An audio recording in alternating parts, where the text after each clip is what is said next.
a bloccare il traffico. La potenza del clacson dei trattori rappresenta la rabbia dei tanti agricoltori che questa mattina sono arrivati a Padova da tutto il Veneto, anche da fuori regione, Udine, Mantova e Piacenza, dalle 8:30 del mattino fino alle 13, quando l'ultimo convoglio di oltre 250 trattori ha fatto il suo ingresso nel parcheggio dello Stadio Euganeo.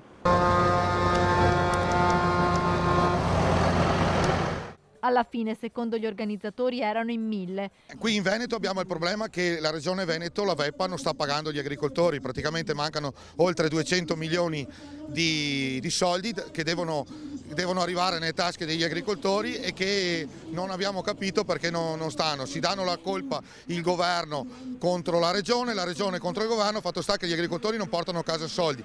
Una protesta per chiedere dignità per il loro lavoro, dai costi di produzione alti alla concorrenza sleale dei paesi europei. Stiamo già organizzando, vogliamo fare una protesta nei pressi di Vancimuglio, zona Grisignano, Vicenza Est. Lì è un luogo simbolo di quella dove è partito tutta la disgregazione del settore agricolo, la rovina del nostro settore. Quindi dopo 27 anni non è cambiato nulla, ma anzi le cose sono peggiorate. Quindi vogliamo ritornare lì. Una protesta animata. Nel primo pomeriggio non sono mancati momenti di tensione quando un gruppo di agricoltori chiedeva di andare a piedi all'hotel Crown Plaza di Limena, dove era in corso una riunione di Confagricoltura Veneto. È una protesta! Ho detto così che possiamo andare. Facciamo gruppi da 10 e va bene.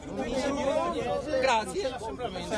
Fermati dopo un lungo confronto con gli uomini della Digos e gli agenti schierati per impedire il passaggio, alla fine gli agricoltori hanno deciso di rimanere nel parcheggio dello stadio, dove è arrivata una delegazione di Confagricoltura guidata dal presidente Lodovico Giustiniani. Quella d'Italia! Bravo! Tu! Veneto! Sì, però c'è no, hai ragione. Comunque appoggiamo la cosa. Per quanto no, ma assolutamente.